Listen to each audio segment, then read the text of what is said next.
everybody. Just starting a live stream on DanceMed for point readiness and point strengthening. So I've got it open. Hey everybody that's starting to join. And just hello. Just giving people a few minutes to come on in. We are live on DanceMed doing a live stream about point readiness and what that looks like, how I use what assessment tools I use to decide if I think a dancer is ready or not to go on point, and the exercises that I do to strengthen them to get them to that place too. So if you are hoping to go on point soon, if you've just gone on point, or if you have been on point for years, these are exercises everyone can do that are really helpful and that will keep you strong and hopefully in a great health place for point work. And this is one of the things that we can do while we're all stuck at home. This is the type of stuff that we can work on that will really make a difference. So we may not be able to work on our Grand Allegro, we may not be able to work on our multiple turns and our multiple tours, but this kind of thing we can do. And so if we can do the things that we can do at home, then when we are back in the studio, we are going to be stronger than ever. And it's going to be so easy for us to come back into our regular classes, not like right away. Obviously, there will be a transition, but we won't have lost as much as we think we will, and parts of us will be even healthier than when we went on to this weird quarantine thing, right?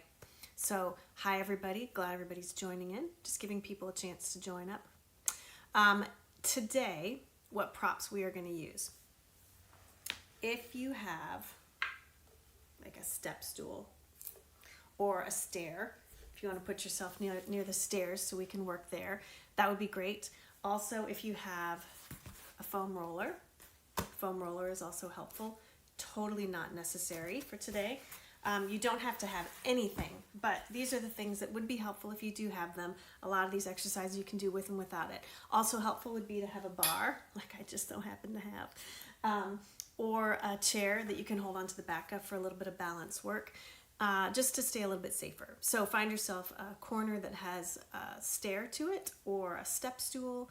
Grab a foam roller if you've got one. If not, really doesn't matter. And I think we should go ahead and get started. Okay, so I'm going to give you 10 more seconds to go grab your props so you don't feel like you're missing anything. So grab your stuff, run back here quick like bunnies, and we'll get started, okay? I'm excited to do this. Point prep or point readiness is a big thing for me because I work a lot with pre-professional dancers. And sometimes I get them after they've gone on point too young. Thankfully not with any of the studios that I work with regularly, but they might go on point before they're ready, and having to pull them back from what they're doing in order to get them strong enough to move forward is really hard and frustrating. So I would rather have them ready to go on point right away and be ready to start from the beginning than to put them on point too soon and pull them back. There's a whole conversation to be had about what age is the right age to go on point. I don't believe there is a magic number. I think it's more about where you are technique-wise and where you are strength and stability-wise. So I think there are some younger ones that can go on point. I think there are some 14 and 15-year-olds that should not be on point. It all depends. So it's not a magic number in the books. Okay, so we're going to start. So point readiness. What parts of our bodies do we need to have strong for point work? And remember, you can throw up questions here. You can shout them out on the stuff here, and I will read them out and try to stay in with you. Hey, Mary. But point work, what do we need? What parts of our body need to be strong? Core. Bizou Love, I don't even know you, but that is so awesomely yes. Core. Your core has to be strong. I know it feels like core is the answer to everything. Like if somebody says, what's this? You just say core and you're probably right. But yes, core, absolutely. Core and ankles, yes. Ankles strong. Calf musculature, yes. Ankles, calves, legs. Just throw it all into the whole category of legs, right? Because you happen to be right. Feet, yeah. I'm glad somebody mentioned feet. Feet seems like the obvious thing, right? Because we're going to be using that. But really all of the lower extremity muscles. There's my PT friends out there speaking up. Yes, that's what we're doing, is all of the lower extremity muscles and the core, right? It's so difficult. Back to, yeah, because parts of your back are part of your core. I like to talk about it as your center strength. Proximal hip, absolutely. I look at feet I look at ankles, I look at calves, I look at all of that proximal hip strength. And when we say proximal, we're talking about closer to the center of our body. So distal is further away, going down our leg or going out our arm, and proximal is coming closer to the trunk, closer to the center. So every time we talk about proximal, every time dance science nerds talk about proximal versus distal, like distal balancing is balancing with your feet, and proximal balancing is balancing with your hips. And so that's one of the things that gets underlooked or overlooked sometimes, is making sure that our hips are working as strong as we need them to and as well as we need them to, because if not, our feet start doing more of the work. And when you're a new point dancer, if your feet are doing too much work to help you stabilize and balance, you're going to be more prone to injury. You're going to be doing it wrong. We want our feet to look cool and point and be strong, but we don't want them to do all the work to balance and stabilize our whole body. So that's why we look at it. Basically everything from your trunk down. I'm sure people could make an argument for port de bras and all that too, but for the intents of this, trunk on down, all of it's pretty much going to have to go or get strong. So when I do my point readiness assessment, it's based at least partly, probably mostly, on the Harkness guidelines that were put out by the Harkness Center for Dance for point readiness. It's several pages long that I have put together, and I can hand to studio owners or to parents who are saying, I don't know if my kid's ready. I find it helpful to have some sort of a codified point readiness guidelines, so that if a dancer says, well, how come I didn't get put on point? The dance teacher can say, well, you didn't cross this off the list and this off the list and this off the list, in a nice way, right? But just say, here, objectively, these goals have not been met. We want to keep you safe and we want to keep you off point until you're ready to go on point. So having that list is really helpful. The first thing that I look for is foot mobility. How much mobility do they have in their foot and ankle? And tomorrow, Amy Werner is going to take over for us for Dance Med, and she's going to talk about this as well, and she might go into some more detail on this, because this is a little outside my scope. I'm just going to tell you what I look for, not how to increase it, okay? But basically, we do the pencil test, and we want to see if your foot can point with a flat line of a pencil, right? So if I sit down and take my leg out, if I put a pencil on the top of my foot, my pencil is not pointed down, but now it's going pointed down. Now it is, right? I can finish my toes if I wanted to. Your foot may go past the pencil, that's totally fine. What we're looking for is that it at least goes to a straight line here, because if it doesn't, if the foot stops right here, what happens? If the foot stops there in my point, then it stops there when I'm on releve. I can't get all the way up on my box. So we're looking for at least a flat line with the pencil test,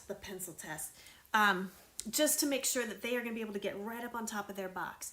If not, there are some mobilizations that can be done with physical therapists. There is some self-release that you can do that will help increase your foot range of motion. But I'm not going to go into that today, but that's the first thing I look for. Second thing I look for is calf strength. So we're working from the bottom up. Hi. I'm not sure what happened there, but I have started another live video.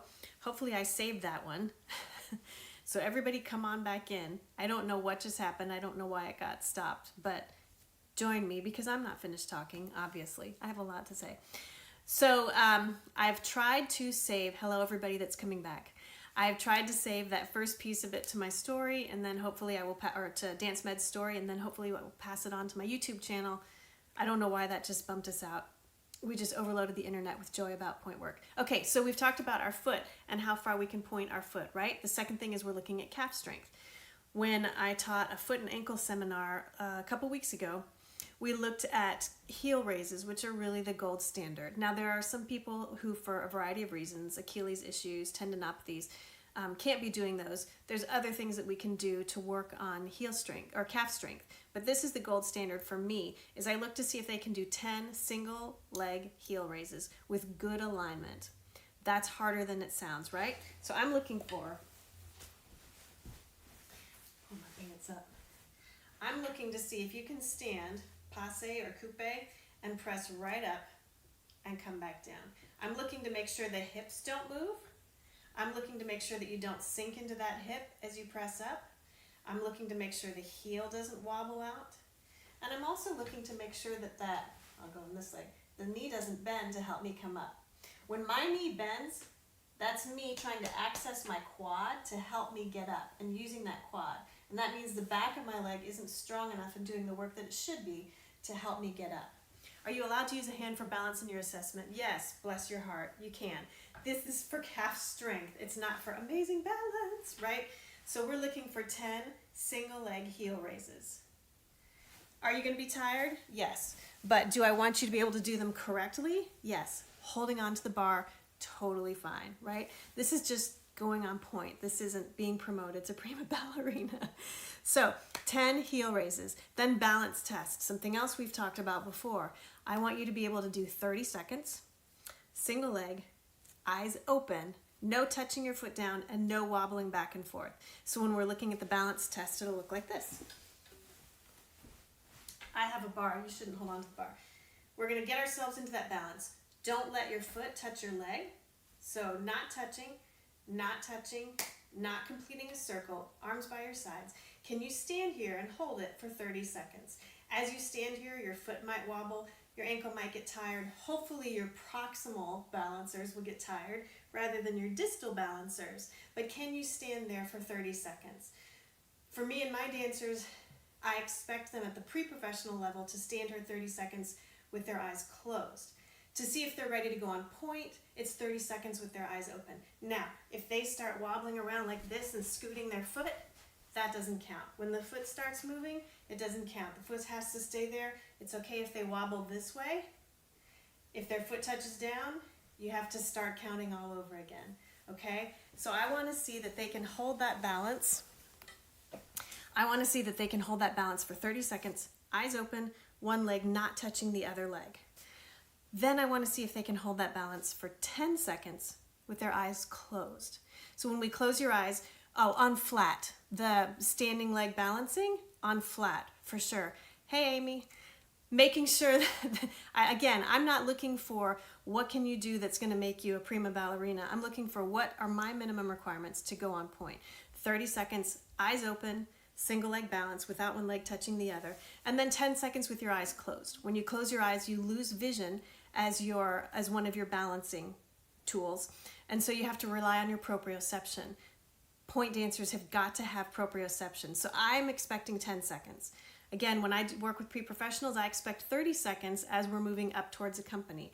But just to go on point, I'm looking for eyes closed. Flat, Sophia, not on releve. Flat, okay?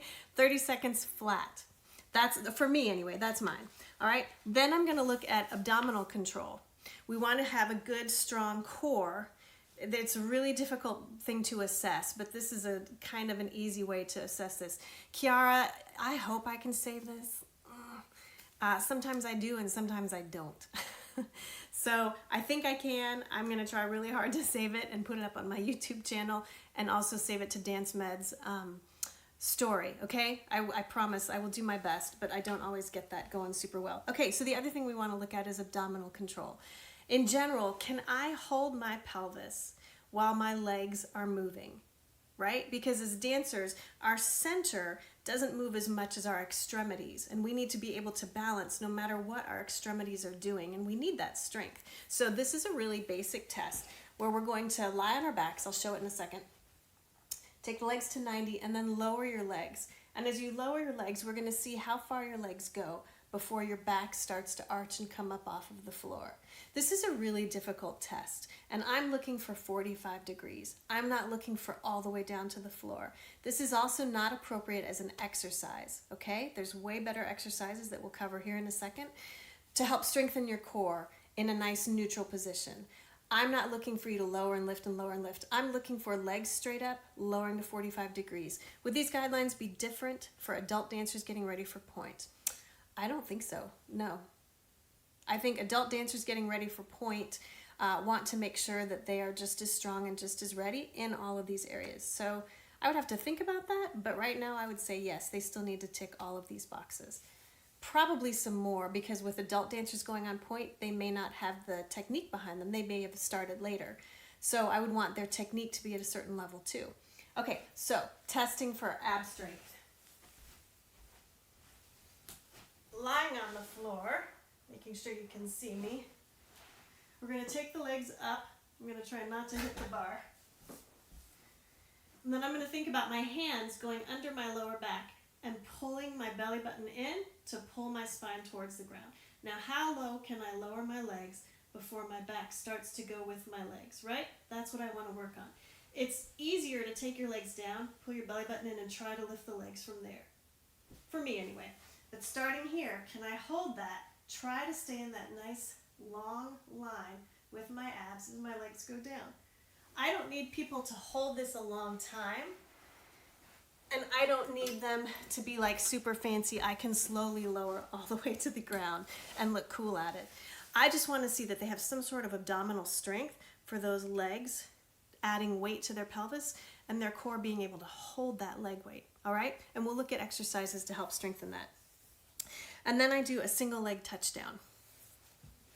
There's a few different ways to do this, but I will take my stool,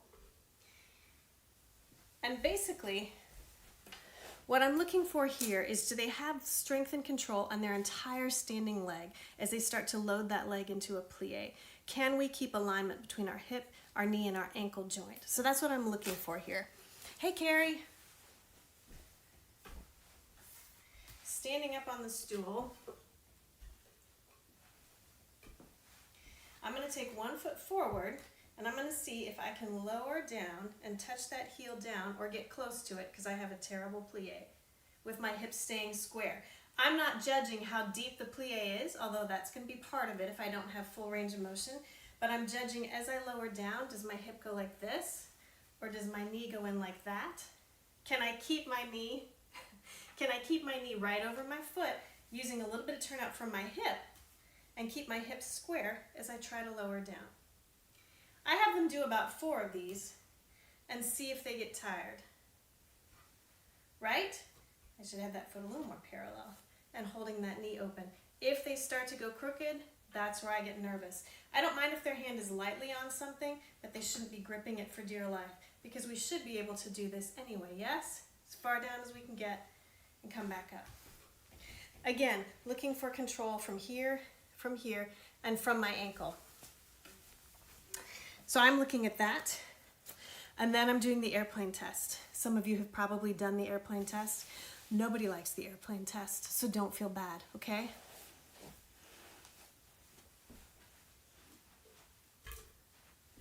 When I go into the airplane test, I'm going to take a straight line from my foot, which is in parallel and feels weird not to let my leg turn out. My arms are going to be open to start, and I'm going to hinge over. As I hinge over, my hips stay square. I can't roll. I know the airplane test does suck. Sorry, Alicia. The hips aren't going to roll open. You're going to think about those flashlights we've talked about before, pointing straight down and coming straight back up. So as I hinge over, arms straight line from head through to the foot. Once I get there, can I plie and bring my hands together without my knee rolling in or my hip rolling open? I want to keep my hips square. And I'm looking for hip differentiation, my hip being different than my back, being different than my leg, being able to separate it and not tuck that pelvis under or rock open. So that's what I'm looking for, is to be able to hinge over, do my plies about 4 times and see if they can do it the majority of the times that way, right? Going from the side, as you hinge over, don't try to hold your back for an arabesque. Let that leg take it straight over and feel nice and flat. So you shouldn't feel your back working, which makes it really hard. The airplane test is just awful. Nobody likes it, but it's great. It's a great tool to show you what you're doing wrong when you're trying to balance with your lower legs, okay? So then we have the topple test. It's not really a test. It's just a single pirouette, and I see if you topple.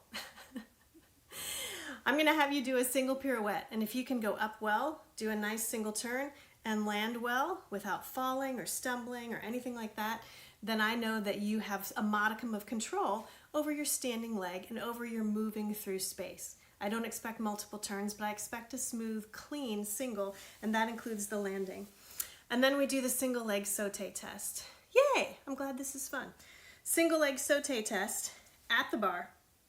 8 single leg sautes, landing well. I will give you 8. and I will expect you to do 5 of them well, okay? Now, I may not do any of them well because I don't dance anymore, but if I'm going to have you do single leg sautés, I want to see you jump, jump, and as you land, I want to see you not land with that knee coming in, not land with your hip going out, right? I want to see 8 in a row, and I want to see the heel go down and the knee open.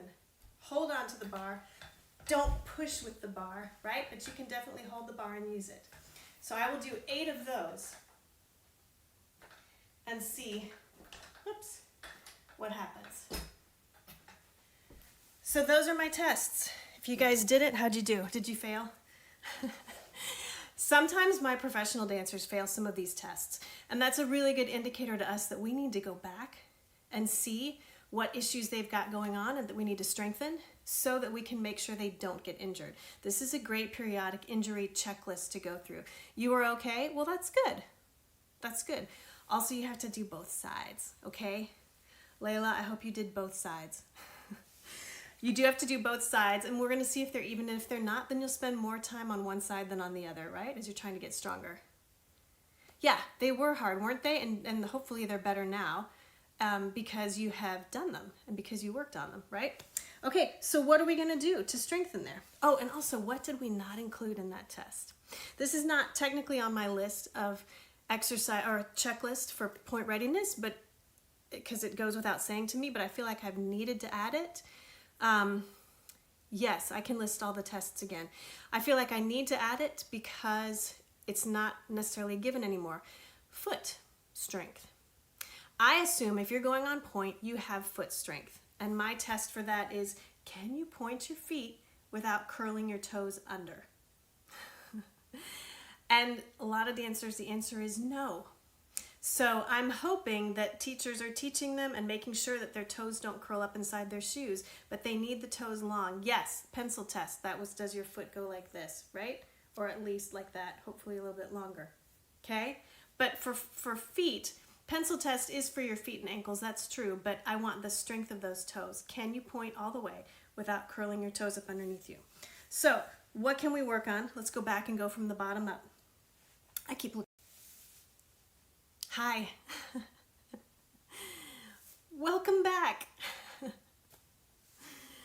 Come on back in, everybody. I do not know why I keep getting kicked out. This has never happened, sorry. So I'm not sure what's happening. I'm not sure why it keeps just ending. And I am terrible technically, so I can't even pretend to guess why it's happening. It's probably just Instagram overwhelmed with all the dancers right now.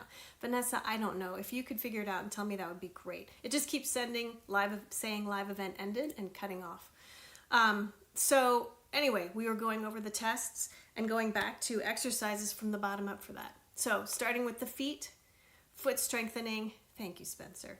Foot strengthening, we're going to do all the foot and toe exercises that we've talked about before with our waving of our toes, our doming, all that kind of stuff. And if you need help with those, go to my Instagram page, Jennifer.Milner, and look for hashtag Foot Care Friday. I did a whole series with all the foot and strengthening exercises, and I tagged them all Foot Care Friday, and it shows them in great detail, breaking them down. You should be able to do all of those exercises for your feet to get them nice and strong. For your pencil test, there are mobilizations that you can do yourself or go to a physical therapist and have them do on you to help get more range of motion out of your feet. Some of it is the way that you were born, right? Just how you're built. But some of it you can increase mobility with what you've got there. We aren't going to cover those today, but like I said, Amy might cover those some of those tomorrow. And you can also go find your local PT. Was that again Friday Foot Care? Foot Care Friday. Hashtag Foot Care Friday on Instagram. I just labeled all of it hashtag Foot Care Friday. So, and then the only other thing I'll say about ankle mobilizations is the foot stretcher, where you put your foot in it and it does this thing. Yes, I will say the exercises as we go through them. So the foot care stretcher is not my favorite thing.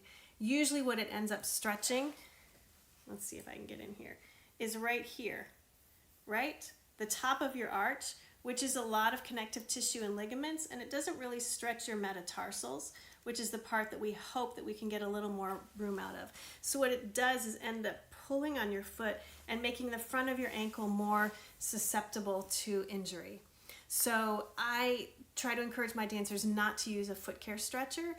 At the same time, there are safe techniques that you can use to try to release some of that connective tissue and help you get more mobility in your feet. Okay, so the first test was the pencil test, and we talked about foot care stretches for that. Second test was the calf strength, and we said 10 reps on each leg that we want to be able to do with that, right? So heels. So what we can start with is just the calf exercise. If one leg is too hard, if you are injured or just having a hard time with both legs and doing it correctly, then you can go up on both legs, or doing it on one leg correctly. Go up on both legs, shift your weight over to one foot and lower down with most of the weight here. And then press back up, shift over and lower down. I'll do this in a pre-point class for a year as we're getting them ready to be strong enough for point. And then eventually, hopefully we can go up, shift it over and lower down, and then stay there. Remember, as we do our heel raises, square hips, not dropping down, not sickling out, not rolling in on that foot, right up to the second toe, using the back of the leg to go up and down. Okay, if we need to start on 2 feet, that is okay too. Going up, making sure they're not rolling out, shifting over and lowering down. It's a great place to start. Balance test. That was the second thing, right? We did the foot pencil test. Second thing was the heel raises. Third thing was the balance test. 30 seconds, eyes open on one leg. Best way to practice that is to practice that, right? We want to get your balance nice and strong. You can also try it on an uneven surface, like rolling up a yoga mat, and you stand on that, and it's wiggly, and it'll challenge you in a different way. And then you can try closing your eyes, starting with holding onto a bar if you need to, or being close by a bar, because it feels a lot different when you're trying to do it on one leg. I also like to close your eyes and write the alphabet with one hand.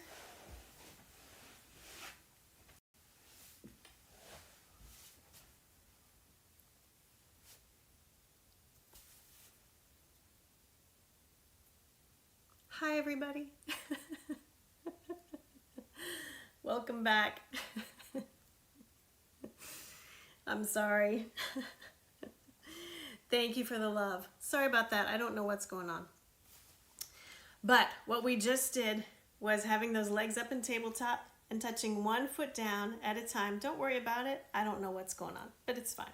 Touching one foot down at a time, making sure that pelvis stays nice and strong, right? So this is for the test abdominal control with the legs up, slowly lowering the legs to 45 or further if you can, and back up, right? That's what we're trying to do. Thank you, Lizzie. Thank you for the cheering on. Oh, thank you, Estonia. Thanks, guys. So we're on abs. We just did that, right? Touching the toes down and bringing them back up. You can make it harder by lying on the foam roller, and that's just going to inform more information on your body. But you certainly don't have to, but let's watch it because it's fun to watch someone else do it.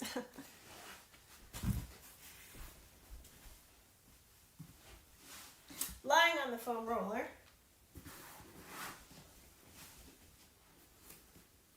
trying to find my balance, and then trying to lift one leg at a time.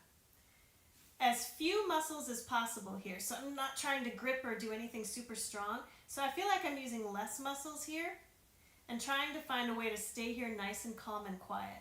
This is not easy, and most of my dancers can't do this when they first start, so you'll fall off a lot. You can start with your arms on the side, but we're trying to learn how to be efficient and use not a lot of hip strength or not a lot of hip flexors, and using a fair amount of core strength, everything wrapping this way rather than shortening this way. Okay? It's a great one for proprioception too. I see other live streams that seem to be rebooting. It must be all the love overloading the system. Yeah, we knew the Instagram was going to crash at some point, didn't we? I love the foam roller marching. Yes, Amy, I told you you and I were going to be exactly alike, right? Simpatico. What if you don't have a foam roller? Could you use the rolled up yoga mat instead? Yes, Sharp A22. Yes, that's a great suggestion. And I do that sometimes, roll up the yoga mat and lie on it, or use a parasetter, or roll up a blanket, or something that just gives you that little bit of instability. It's not about getting there and freezing and staying there. It's about your body learning to adjust while you're moving through space. Dancers are masters at balancing in the midst of chaos. I wrote a whole blog on that just last week. So we want to prove that we are the masters of that, right? Okay, so we've done that. Now for hip strength. And for hip strength, we're looking at things like the single leg touchdown that we did standing on the thing. Does the roller rock at all? Girl, it does when I'm on it. It's gonna wobble like this, and that's part of it, is learning for your body learning to adjust as you're rocking back and forth, right? That's fine if it wobbles. The more you do it, the less it wobbles, because your body starts to control it faster and faster, and it doesn't let it get as big. But it's definitely going to wobble some. That's the beauty of it, is being able to balance through that wobble. Okay, so we have done, now we're on to the single leg touchdown, was the exercise or the assessment point that we did, with standing with one knee bending and trying to touch the heel down while you're standing on a step.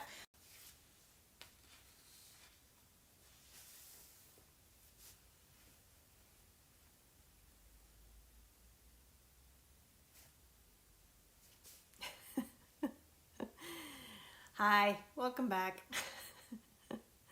Hey, at least it's not like you have anywhere else to be, right? I mean, we're all sitting around our devices right now anyway, so you just go back in and sign back up again. Thanks for sticking with me, guys. Welcome back. I know, Amy, right? Okay, so we are on the single leg lower. It's all right. What are you gonna do? We're on the single leg lower and straighten. And once we get into these exercises, when we're trying to control proximal strength and hold that alignment, I like to get into exercises that are a little more compound. So it is like Groundhog Day, right? I should start making those jokes. I should start the whole presentation over every time it comes back, just to freak you guys out when you come back in. No, I won't, because I want to get through this so you have all this information. So there's small exercises you can do for your proximal hip strength, lying on your side and doing, windshield wipers, that sort of thing, the leg lifts, some of the turnout stuff that I did earlier this week for free dance training. But for this, I like to do exercises that are a little more encompassing. Yeah, Instagram April Fool's a day late, right? It definitely is. So I have a few exercises I like to do. Airplane in itself is a great exercise, right? Just trying to do airplane. I'll do it traveling across the floor, pitch myself forward, try to balance, do the other foot front, pitch myself forward. So that in itself is a great exercise to do.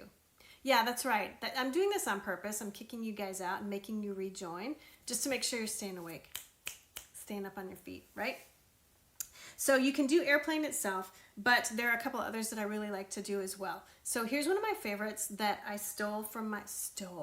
I borrowed from my friend Jared Kaplan, who's another Pilates trainer that I actually trained as a Pilates trainer. I have them picked up pennies when they do it. Oh, that's just mean. Just put out like Starbucks gift cards, then they'll go over and pick it up, right? Okay, so if you have a foam roller, grab it. If you don't have a foam roller, you can use like a broomstick or a yardstick or something like that. You don't have to have anything to do this exercise. I just like having something because it gives you some feedback on where your pelvis is in space, okay? So I start with it back behind me, kind of like right under my booty, and I'm gonna go with my smaller foam roller because it's easier to hold, okay? So, holding it back here, I'm going to go into a hip hinge.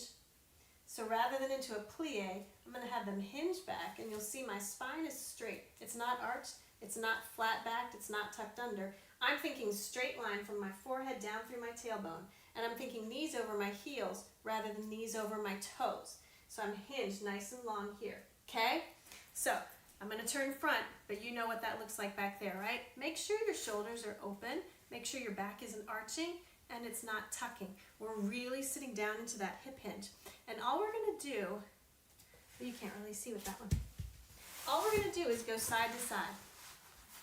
And as we go side to side, you're gonna see what happens to that foam roller. I'm gonna shift my weight from one side to the next. And notice that as I do, my knee doesn't go anywhere. And as I do, my foam roller doesn't go anywhere. It's giving me some great feedback, right?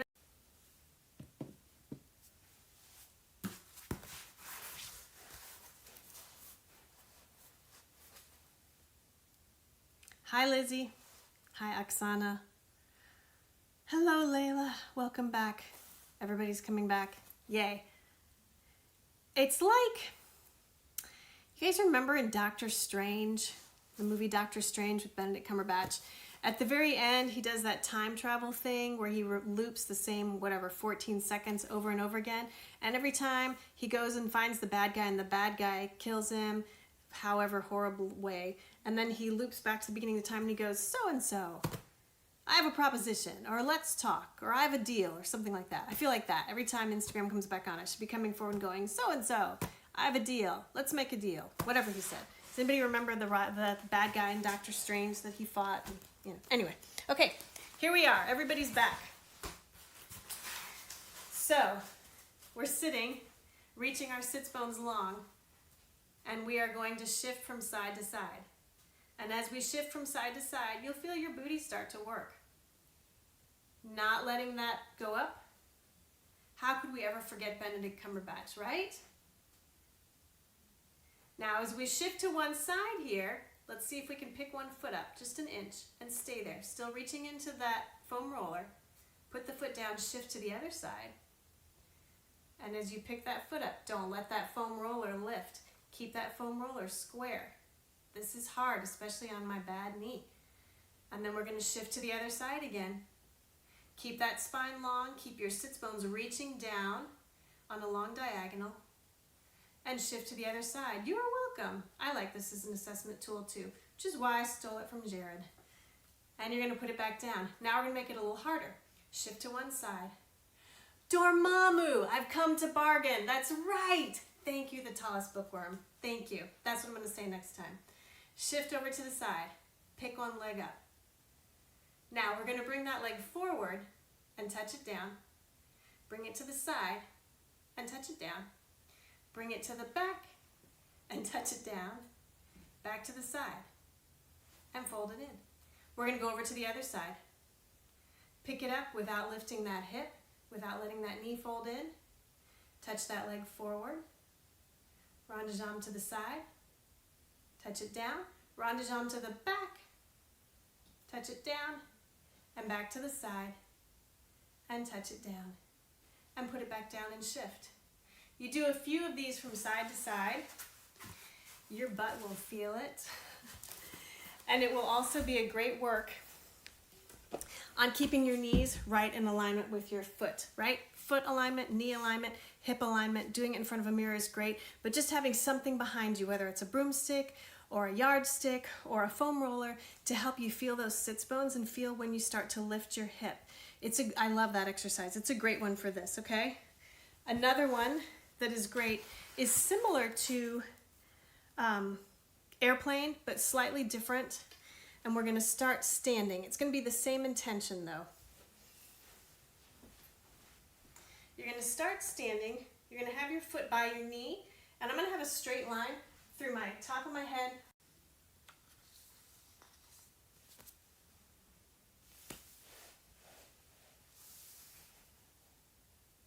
Hopefully this is the last time that will happen. Hey kiddo, welcome back. Welcome back everybody.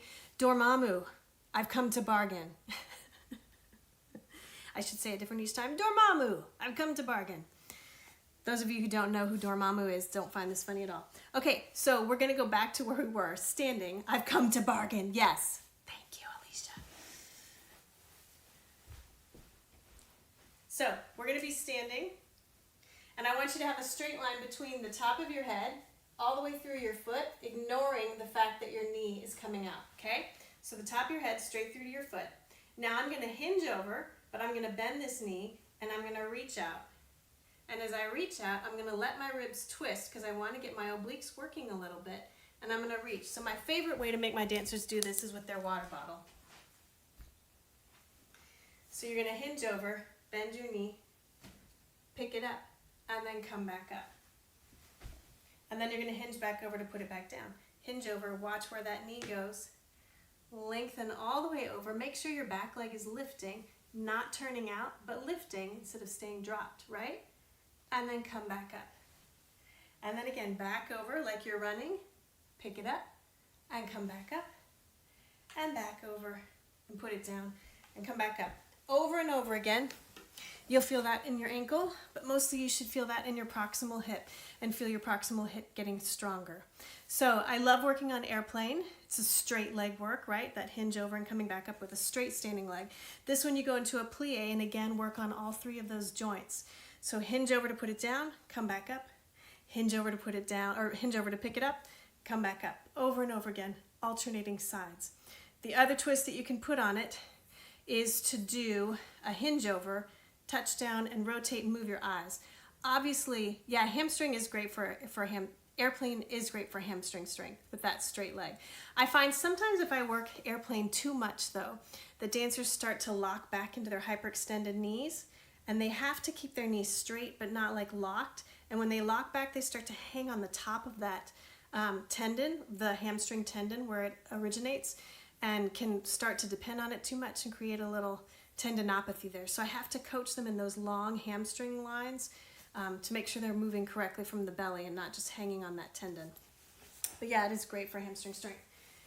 So the last variation I would do is to take myself forward. I'm going to take my arms out to the side. I'm going to touch my leg down. So I have a nice long line now here, just like this. And from this position, I'm going to twist. Come back to the center and twist and come back to the center. Now, I can do the twist and let my head move. I'm going to have to hold on while I talk and do all this. I can do the twist and let my head move, or I can do the twist and not let my head move, which is easier, but still a fight. And then come back up, right? Reach it back, take it out and down, open, cross, come back up. These are all keeping a small bend in the knees so they don't lock the knee into hyperextension. Yes, absolutely. I figured we'd be on the same page on that. These are all variations meant to challenge your hip, your knee, and your ankle stability together. Come on back, kids. Welcome back, Vanessa. Thanks for being the first one back. I always liked you best. Welcome back, everybody. Dormammu, I've come to bargain. I should have said that different that time. So these are all exercises that are meant to challenge your hip, knee, and ankle strength together. All of the airplane and the what I call the cuckoo clock, bending forward and coming up, and all of the variations of that, they're meant to work them in a very synergistic way. And so what we're looking for is, can your body figure out how to do that sophisticated movement? Once we get that strength to do that, then point is not going to, well, point's going to be a problem because point's hard, but it's going to be less of a problem. Point's going to be manageable and doable, right? So that's one of the reasons I like to break those down into bigger exercises rather than individual chunks, because I want the body to learn how to adjust and adapt. If that stuff is way too hard, obviously we would take it down to smaller, isolated. Hamstring strength, glute strength, side lying, glute medius strength, just to get pieces going before we try to put it together. But things like the passe releve plie, all of that is going to cover a host of different issues in one exercise. And getting some bang for your buck is my favorite thing to do, because then it's not going to take you nearly as long, and your body's going to learn faster because it's learning smarter. It's learning multiple things at once. So there's no magic number for repetitions. It's just until you get tired and you start to cheat. When you start to cheat, there's no point in doing it anymore, right? So do what you can, do it really well, do it until you get tired, try to keep going, but then you'll probably start to cheat, and that's when you stop. And that's all you have to do, right? It's more about how you feel than about a specific number that you're going to fatigue to. And again, these are exercises I give my professional dancers. This is not just for kids wanting to go on point. This is for anybody who wants to stay on point and be healthy. So that is my presentation. What is your YouTube channel to watch this again? It's Jennifer Milner, Bodies in Motion. And you can watch these 17 3-minute videos, hopefully up on YouTube.